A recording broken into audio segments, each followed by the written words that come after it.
Welcome to another episode of Dr. Brooke on the Block. It's time to grab a seat, buckle up, and take a ride with me through the wild, wild west of the Web3 universe, where we're going to learn all about coins and tokens, NFTs and contracts, digital real estate and the metaverse, and so much more. There is a lot to get through on the block, but I am here to pave the way and help you avoid those nasty pitfalls and rug pulls so you don't get hurt. I'm going to also introduce you to some interesting characters along the way. Are you ready? Your ride starts now. Hey, welcome to another episode of Dr. Brooke on the Block. I am so excited to be joined by my co-pilot, Justin Brennan, today. Hey, Justin. Howdy, how are you? Happy whatever day this is. This will be Thursday when they're listening to it. So that'll be Thursday for them. Justin is a San Diego native, something I cannot personally say, although I've grown up here my entire life, just not born here, came here when I was a year old. So I guess I can kind of say San Diego at home. It's pretty close. So Justin is born and raised in San Diego. He can actually have that bragging right. He is a third generation real estate investor or developer. And I found Justin back around Super Bowl time on social media. I think one of my friends had shared some content he had shared. And I'm like, this guy's doing so cool, such cool stuff and he was talking about NFTs. He's also a podcast host himself, Abundance to Give. You can go into detail a little bit about that. I definitely want to give your show some justice.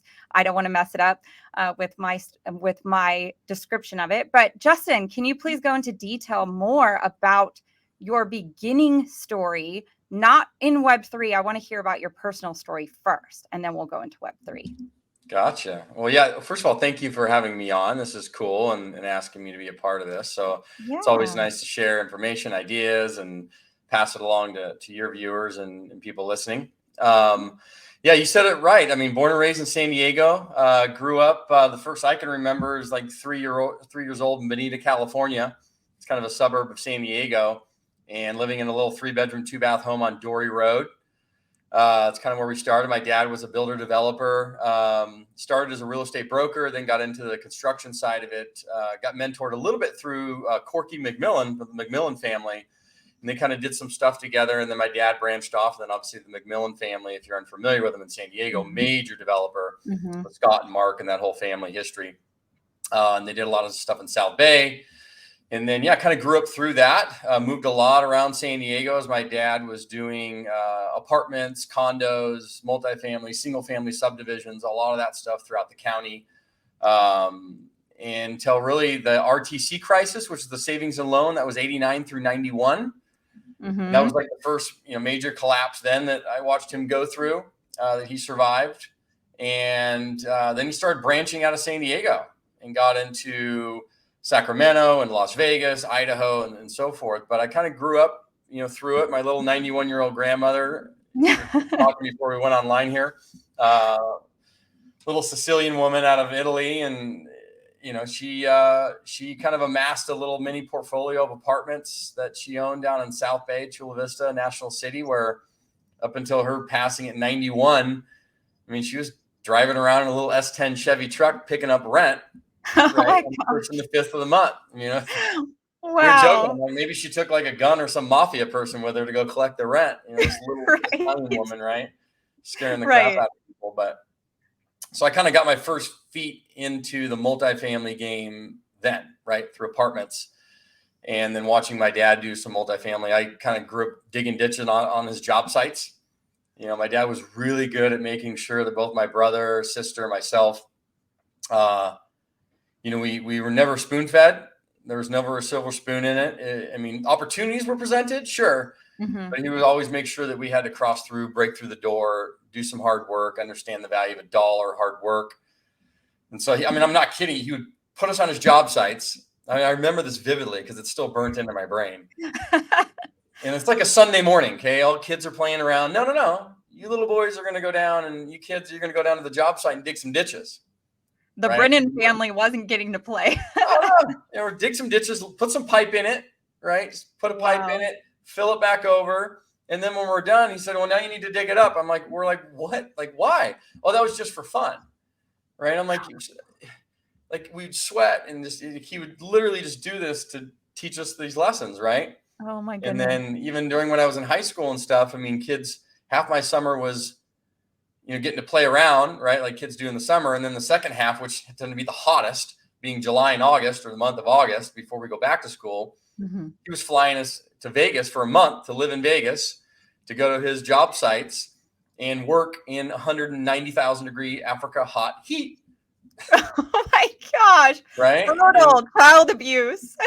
Borderline. Yeah. Borderline. And you can't work during the day in Vegas, right? At that heat. Yeah. So what would happen is you wake up at like 2, 3 in the morning. Right.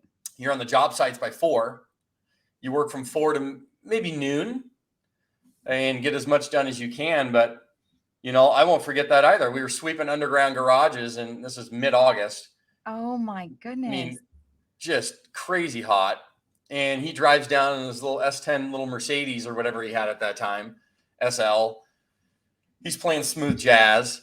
He's got his like aviators on, like he's, I don't know, some guy out of the Casino movie or something. And he rolls down his window with air conditioning on. He looks at us, and we're just covered in soot and dust and everything. Yeah. And he says, hey, you guys having fun? And my buddy Seth was with me because we were trying to earn some money. And we're like looking at him like, no. And then he looks at us and says, well, then you better go to college. Otherwise, you're going to be doing this for the rest of your life. Right. Wow. And then he basically drove off at full speed out of this garage. I mean, it literally still screwed me up. Right. So all these years, needless to say, here we are. Yeah. But learning that value of the dollar, hard work, work ethic, appreciating the simple things, stuff like that. He was really good at doing so that way, even though there were opportunities there. And as he got wealthier and wealthier and did well for himself, he always made sure that we understood that. So how did those lessons, when did the personal development work start? Was it even in those, really hot parking garages with soot all over your face? I would imagine at that time you didn't see it as personal development. I imagine looking back on it, you see the value in what he was teaching you. But when do you feel like you were consciously aware of the whole personal development journey? I'd say, probably after college. Okay. Coming back early 20s at that point. You always have the cycle with your kids, and I have kids now too. So you're like, at what point are they not going to like you as a parent? And then you got to go through this time of teenage craziness. Yeah. But usually if you do a decent job, your kids will come back around. And maybe that's in late teens, early 20s when they start to realize, like my parents weren't so bad, and they were doing a decent job, and their stuff wasn't so horrendous, and they're actually kind of cool, and that type of stuff. Right. I think that happened early 20s after college. Cool. Very cool. So then where have you entered the Web3 space? I know you have an understanding of it because you do talk about NFTs and real estate, things like that. But where do you feel like your journey into understanding or getting an idea like, okay, we're transitioning just out of this social media, sharing your cup of coffee or a famous quote on your news feed to now having actual ownership of our data, of ourselves through Web3? Yeah. Honestly, Gary Vaynerchuk. Okay. Was definitely the first, because when I first heard about like crypto and like everybody does, you're like, what? This is crazy. Yeah. Not real, digital this, digital that, NFT, what the heck of a non-fungible what? Like, yeah. I'm like, this will never work. Right. Like pretty much a vast majority of people. And then I started like watching Gary Vee, who I highly respect. And when he started explaining what an NFT is, the value in it, and how I understood it from a real estate perspective. Because when he shared it with me, he says, listen, think of like a piece of real estate. When you buy that piece of real estate, whether it's your home or a commercial asset, whatever it is, you get this thing called title insurance. And that title insurance on that property verifies that you own that plot of land with what's called an APN number, a parcel number. And that parcel number gives you this code that tells you, I own this plot of land. Here's what it is. This is mine. My name's on it. Boom. Right. From a real estate perspective. And when he related it to that, he says, here's your NFT, which is this non-fungible token code that you can attach to all these digital assets to verify your ownership of it. Right. And then you can kind of split that up and sell that off too, but then it tracks itself through this code and it verifies that you own it, just like title insurance to a piece of real estate. The light bulb went off and I was like, oh my God, this is the greatest thing since sliced bread. Yeah. Right. And then the safety of it, because of the blockchain, it has this verification and the safety for hacking and stealing and all this stuff. I got it. That was kind of the light bulb. Because up until then, I was like, I don't see the value, blah, blah, blah. But once I realized, oh my gosh, like I can take a piece of real estate in the real world. Yep. Tokenize it. Yep. With that token, people are paying capital, right? Money. You can raise capital with it. And then somebody that's put in $10 to own a fraction of this piece of real estate. I mean, heck, maybe it's a little 1-inch square on the side of the wall that's tokenized. Yes. They own it and they get a return right on that based upon the investment. Yep. I was like, holy shit. Right. Because now rather than raising capital through a traditional method where here's our offering, put in 50,000, or you're segmenting your investor pool, right? There's only a certain fraction of people who can do that. Now you're going to democratize it, similar to what Grant Cardone's done, but even on a 50 times level than what he's even doing, where he's allowing people to invest for 1,000. I can go out and have people buy a fraction of an NFT that they have ownership physically in this piece of real estate for $100. Right. And they get a return on that, and they see it. It's all there. It's all trackable, traceable. Here's my title to it, blah, blah, blah. It's coming. Like, it's just in the beginning stages right now, but I can guarantee you over the next 5 to 10 years, it's going to rock people's world beyond anything they've even begun to fathom. Well, it's definitely going to open up the doors massively to allow unaccredited investors who want to get into certain deal flows, but can't because they don't meet the SEC guidelines to be able to participate in deals like you're talking about. So in that sense, it's such a beautiful, beautiful thing.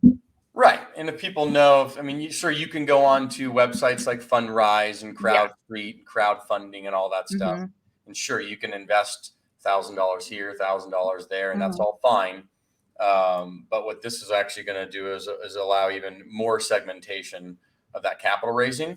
And in many ways, more opportunity. Because, for example, if I was going to invest in a syndication on an apartment building and give somebody $1,000, $10,000, $50,000, $100,000, I have my ownership percentage in that, which is great. But I can't sell that. Right. I can't fractionize that. I can't make money on that while I'm waiting for my return as well. Okay. The NFT allows that, because what's going to happen is now I buy that NFT, let's say for $10,000 or $1,000. So now I own the NFT, and it's on this piece of real estate, this apartment building that I can drive by and touch with my fingers. And I own this little 1-foot section of it for my 10 grand or $1,000. Right. Now I can take that $1,000 NFT and I can go trade it. And I can fractionize that. And because of the blockchain technology, it traces that fraction for you.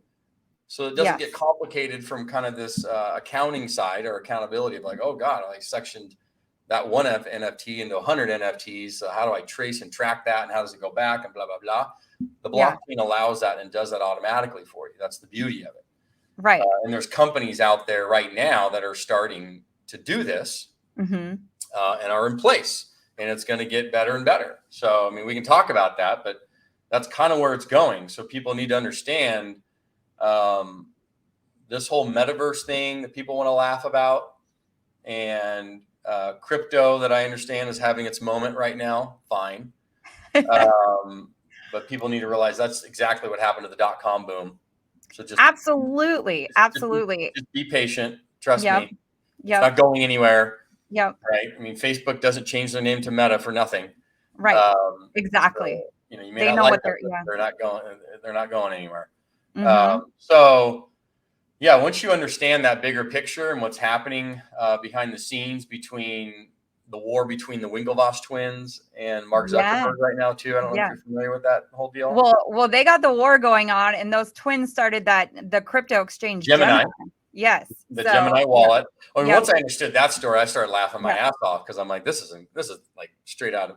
They didn't have a reality show. Please share that story though, because I don't know that I know a lot of the whole details of it, but I think it'd be an interesting story to hear. You remember the movie that came out, The Social Network or whatever it was, that explained how Facebook started, right? And how Zuckerberg essentially took an idea that the Winklevoss twins were creating, because the Winklevoss twins went to Zuckerberg and said, hey, we need to create this college social network.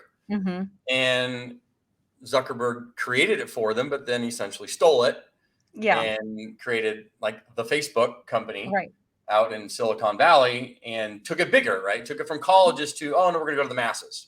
Right. And it was too late at that point before the Winklevoss twins found out about it, that it was blowing up. Of course, they sue. They spent many years in litigation. I think they got about 100 and something million, if I'm not mistaken. Take a look at that. But here's the greatest part of the story now. So then fast forward 10 plus years later, the Winklevoss twins take that 100 million and they put it into this amazing digital asset thing called Bitcoin. Right. This thing in 2012, they took it and they we're going to put, 50 million, however much it was, into this thing called Bitcoin when everybody didn't know what it was yet. Yeah.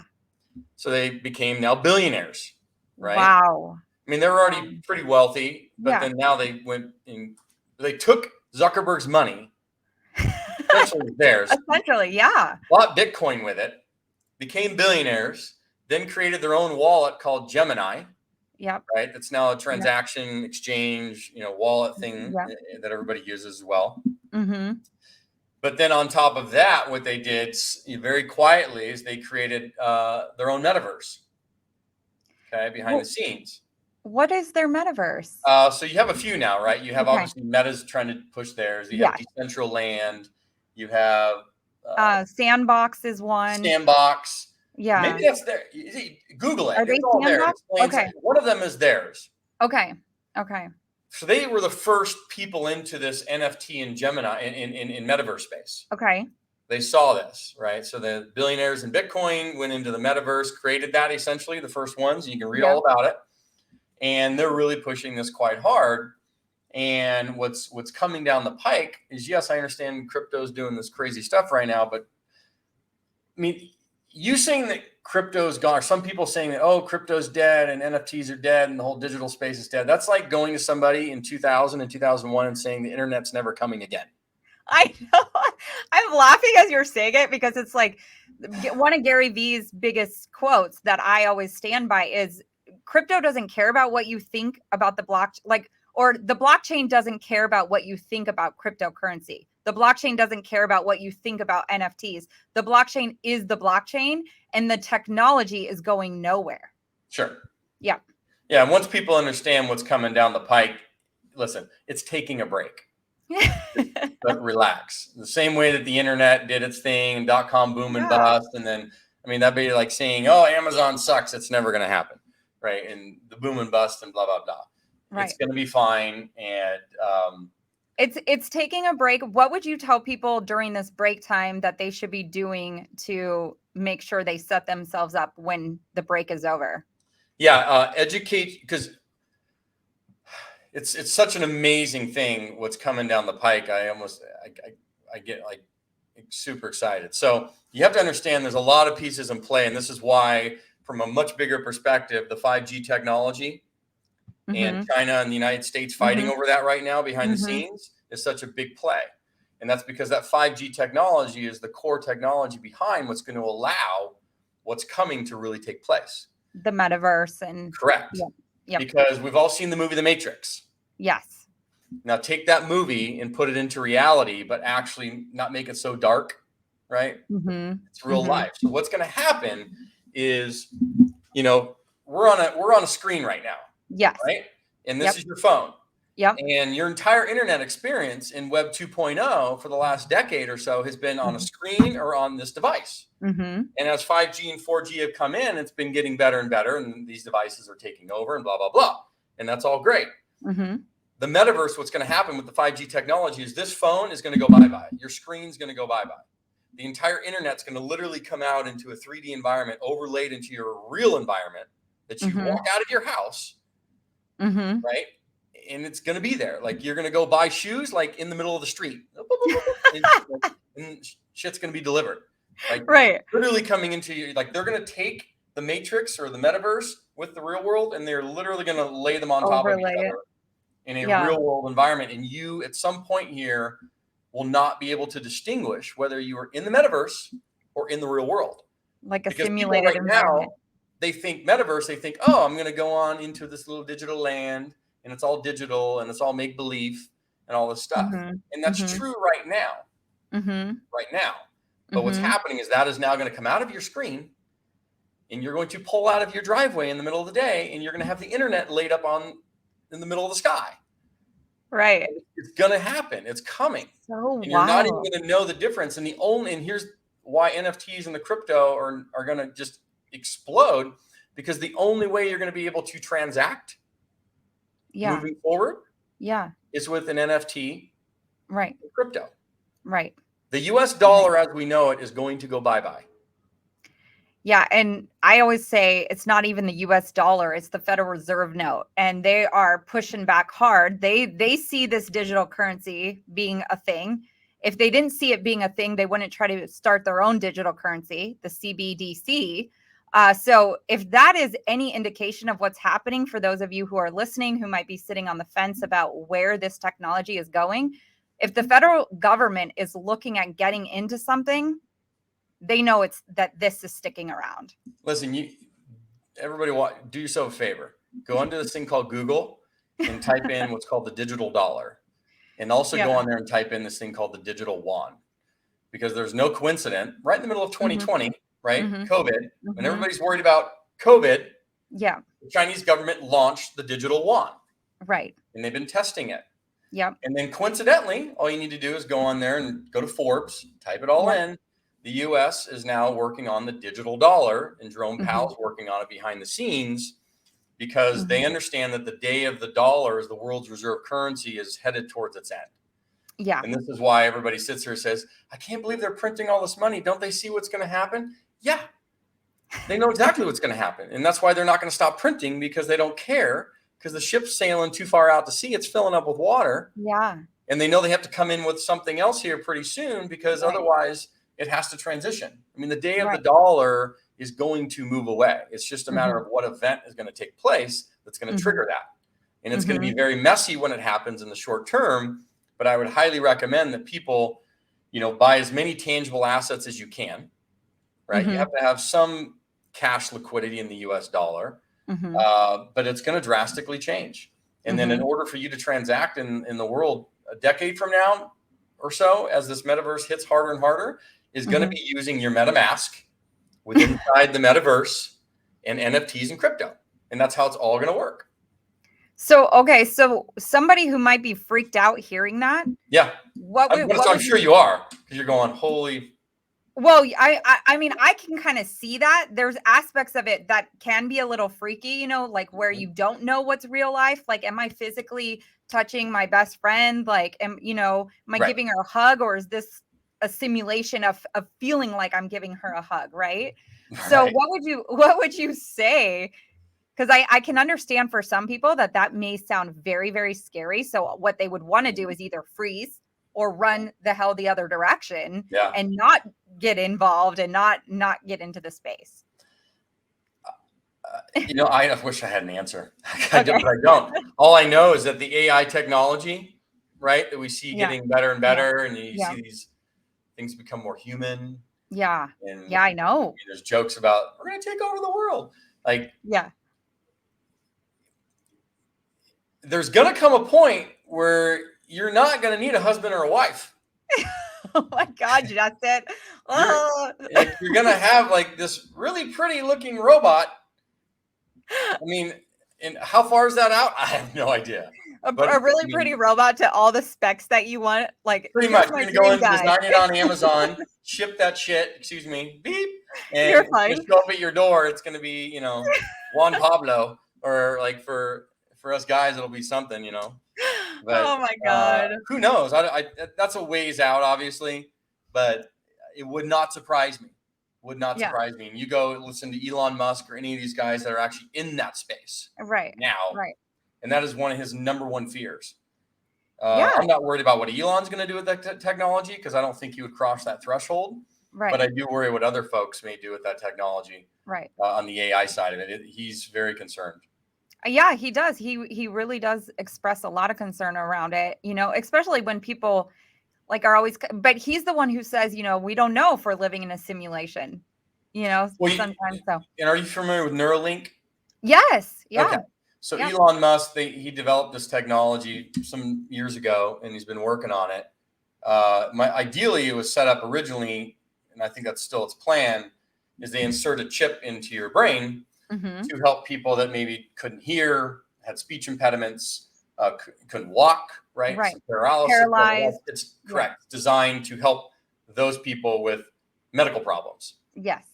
And he's holding on to that intellectual property, that IP, very tightly. Because the minute you start putting chips in people's brains and be able to control it with, you know, technology, it can get very scary very quickly. And I don't know if you've seen that. I started watching it. It freaked me out a bit on Netflix. It's a docu-series called Black Mirror. No. Have you seen this? It's called Black Mirror. And this is honestly where it's going. So when I tell you that this thing's coming out of your phone and into the real world, because I said that one time, this person's like, you need to go watch this. And I'm like, okay. So I went and watched it, and I'm like, oh my gosh, that's what's coming. Yeah. So what's going to happen is, like, everybody right now is wearing these oculars to go into the metaverse and be 3D, right? That's going to go bye-bye. You're going to have a contact lens that you're going to wear, and you're going to have a little remote control somewhere where I mean, right now, this phone's listening to us. It's listening to you. I know they say it's not bullshit, right? There's a reason why we could talk about, oh, I want to travel to Tahiti, and like tomorrow, ads are going to start popping up. Oh, fly to Tahiti for $4.99, right? And it's because they do use technology to place ads. But the same thing's happening where, I mean, you're just going to have to be real careful, because that's all coming out into your real life, and they're going to overlay everything into your real life. And it's going to be a challenge for people to know what we think is real from that. I don't know. I don't know. All right. Well, I mean, it is a little scary, right? It is. That's legit.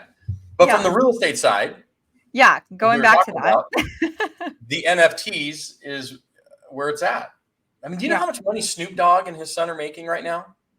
No, probably billions, millions. I don't even know. So this is what's hilarious. So what is it called? Sandbox? Yeah, Sandbox. He's in the Sandbox. He's got an avatar in there. Yeah. I'm like, and I guess his son got him into this, because I'm like, how in the world does Snoop Dogg, who's sitting there smoking, you know, understand how to do this? And like, he doesn't. His son did this. So his son said, Dad, like, you need to go do this. So Snoop Dogg goes in, buys a plot of land inside a Sandbox. Digital plot of land. Builds a digital house. In the backyard, puts a music stage. He has live concerts inside of Sandbox for all his fans, and fans come in using crypto and NFTs to buy spaces to watch his live concerts in Sandbox. Okay? And he's making gazillions. And then his son is doing stuff with sneakers and NFTs on sneakers and stuff too. And they're just murdering it. And then this one guy apparently said, oh, well, Snoop Dogg's doing all this stuff. Maybe he's running out of space for people to watch his concerts in his backyard in this Sandbox. So why don't we buy the plot of land right next to him? It's like buying your neighbor's house. So he buys a plot of land next to him for $400,000. Oh my, Build stands. So that people can now come in and buy tickets with crypto using NFTs. And look over the backyard into Snoop Dogg's backyard and watch the concert. I mean, it's the craziest thing I've ever heard in my life. Wild. It's wild. and it's not a joke. No, it's not. It's definitely not a joke. People are definitely Crazy. spending 400. They're spending almost more money in digital real estate than they do in physical real estate sometimes. 400 grand. Yeah. Yeah. And there's people that say, oh, digital's not real and stuff. I said, well, that's because you're looking at it in a very 2D environment right now. You're looking at it with the concept that it's inside your phone and that it's not here. What I'm trying to tell you is that what's been inside your phone and on your screen in a 2D environment for the last decade under Web 2.0 feels very digital to you because it's inside this digital device. Right. It's leaving that device. Right. It's coming out.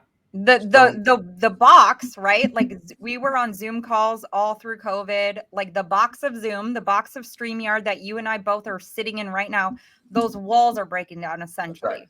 The box walls are yeah. So that's what I'm saying. At some point that this internet's coming out and it's going to overlay onto your real world every day. Yeah. It's going to be at some point tough to distinguish. Am I in like the real world? Or am I sitting in like, the Matrix? Or, what is this? Right. So who knows? Who knows? Very, very cool and very fascinating. I know we strayed a little bit away from the real estate stuff, but I loved this. I loved the way that the conversation unfolded and we're heavily in looking into it because I see what's coming. Yeah. So I would highly recommend people do the same. Definitely. And so, like you were mentioning earlier with real estate and being able to fractionize your ownership in a piece of physical real estate through the tokenization of NFTs, which is absolutely, I think that might even already be getting tested and worked through even right now. Yeah, there's a company that we've talked to called Swan, redswan.io. Okay.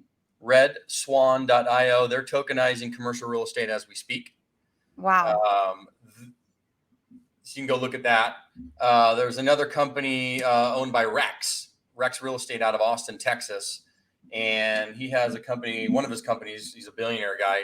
One of them is called OwnProp. And they're already currently using tokens and NFTs and allowing investors to come in, buy the NFT, buy the real estate, have ownership in it, using NFTs and crypto to do it. It's already happening. They've done like a commercial center now, a couple office spaces. They're getting into multifamily. So it is 100% coming. It's being tested in its own ways. And there'll be some case studies probably over the next 2 to 5 years as those properties that were bought today kind of go through their cycle and pay out and all that stuff happens. Then you're going to now have a case study to say, oh, look, they bought in. This is the result. This is what happened. Boom, boom, boom. Yeah. Right. So with Brennan Investments, like, are you guys on the horizon of that? Like, just because I know you guys are doing I don't want to make assumptions, but it appears to be more traditional type investments. Like, hey, this is the properties we have available, put in your investment. This is the percentage back. Correct. Yeah. We're doing traditional, what they call syndication, where we go out as the general partner. We're buying these apartment complexes. Right. We will put in, typically a certain portion of our own money that goes in, and then we'll raise the remainder from investors. And normal investments are somewhere between 50 to 100,000. They can be accredited or non-accredited, but it's the traditional syndication that's been out there. But in the meantime, we've also been diving into, because I know what's coming. Yes. Digital side. And with NFTs, we've gotten to know the guys over there at redswan.io, met them a few times. We understand how the platform works now. There's going to come a point where we're probably going to use them on a refinance event on one of our properties coming up, where we've gone into it traditionally. Yes. Right. With a normal bank and normal equity from investors and all that process. We're going to go refinance that property in a few years using redswan.io to recapitalize that property on a refinance, just like refinancing your house.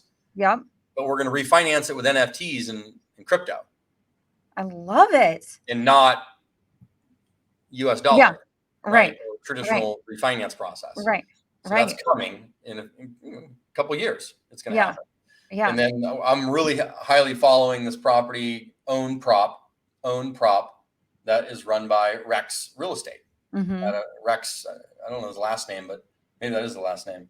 He's out of Austin, Texas. I mean, the guy's super smart. Got it. He has multiple companies, but he's the one that basically tried to get all the MLSs shut down and come in with his own technology and overrule the MLSs. Didn't quite work that way. But he's coming on hard with that own prop, and they're having some success already. So pay attention to those guys, and there's other companies coming up too. So yeah. Awesome. Any last closing remarks? I definitely want the viewers and the listeners to be able to connect with you. One, to follow your amazing content, but also to really kind of connect with what you're doing with real estate investing, or even development of real estate, and how you're going to move that to the digital space in which we are definitely getting ushered into, even right now as we speak. Yeah, I appreciate it. If you want to follow, obviously you can go to justincbrennan.com, justincbrennan.com. Pretty much that's the main site. Everything connects from there. Follow us on Instagram. You're following this Abundance to Give podcast thing that we started up at the beginning of the year. Yeah, talk about that a little bit. We were thinking everybody has podcasts, right? And I'm like, I don't just want to do a podcast to do a podcast. I want to do something where, we don't just interview successful people to say, hey, how did you do it? Give us your tips and tricks about how to be a multimillionaire and blah, blah, blah. Anybody can do that. What I wanted to do is, okay, we'll go interview very successful entrepreneurs, but not so much for the purpose of just getting these tips and tricks from them. I want to really dive a few layers deep with them and find out how giving, if you notice a common denominator amongst a lot of very wealthy people, not all, but a lot, they come at things from a very giving atmosphere, right? Like freely you give, freely you receive, right? I'll give the world and give back and give back and give back without any expectation. Yes. And then the world just opens up and provides abundance. Yes. Right. So we said, hey, let's go interview super successful people about how giving has created abundance for them in their life. Abundance of wealth, abundance of opportunity, abundance of stuff. Hence the name of the podcast, Abundance to Give. And we've had a lot of fun with it. And then, we'll run cool challenges at the end of the podcast where we'll do a fun little deal. And then usually we lose on purpose. So we can give money to a charity or a foundation or a cause that they really care about. Right. And you'll either be direct cash to them, or we'll go give time too. Yeah. So, are you familiar with Mr. Beast? Yes. Yeah. Okay. The YouTube. So my kids watch this guy like religiously. Yeah. My child too. I love Mark Rober. You said? No, I said my child too. Yeah. I mean, kids, everybody, if they don't know Mr. Beast at this point, something's wrong with you. Yeah, exactly. I think 100 million, over 100 million subscribers now on YouTube.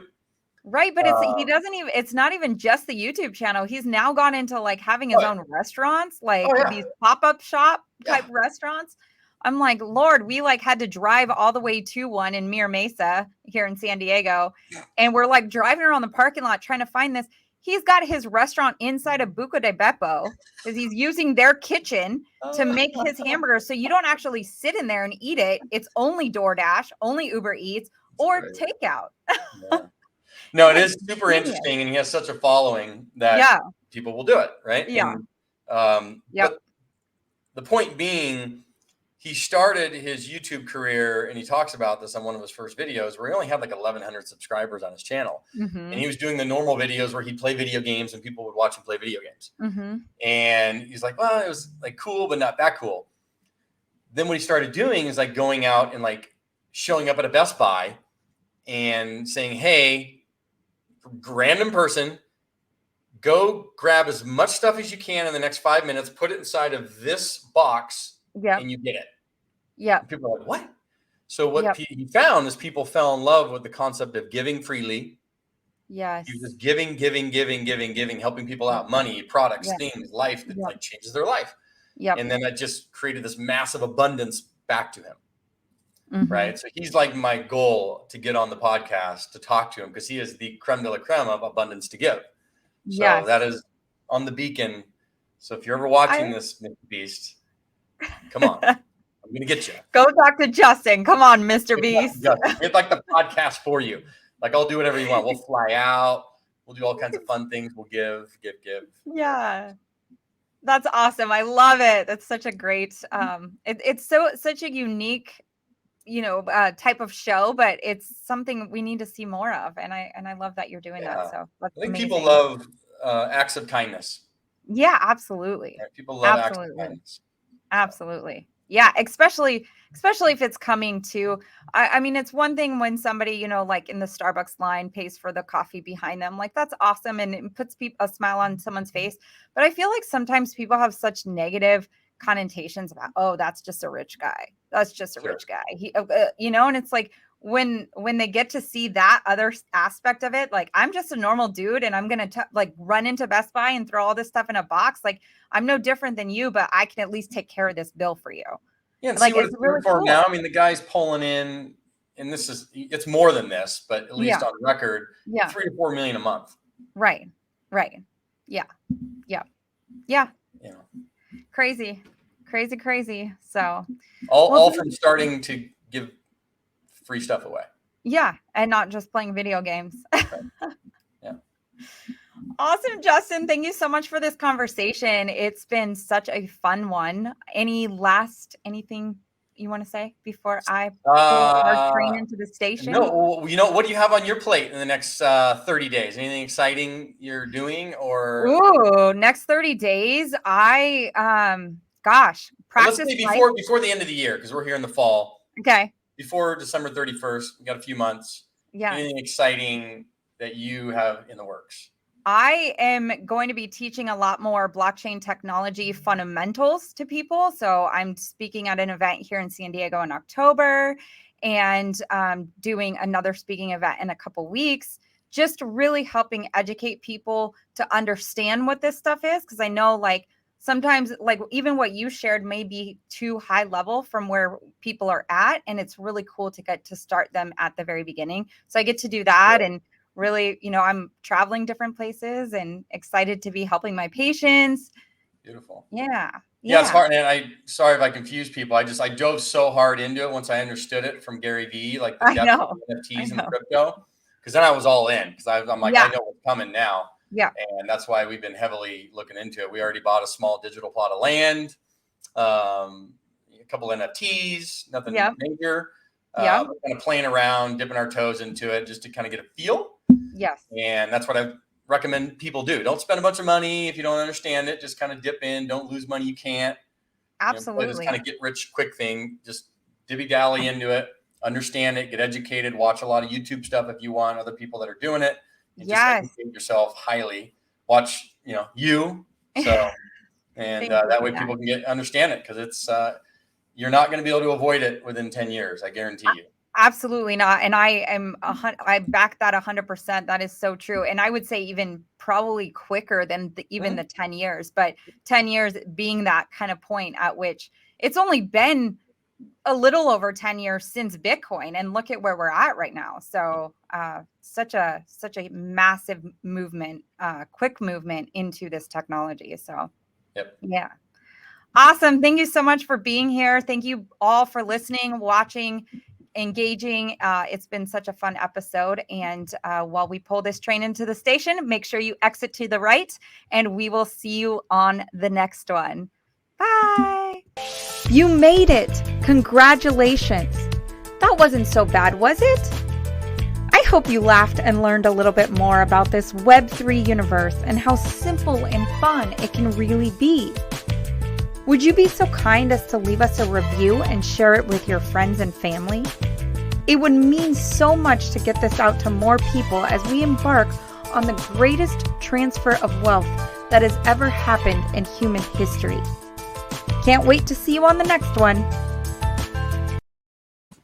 Cool.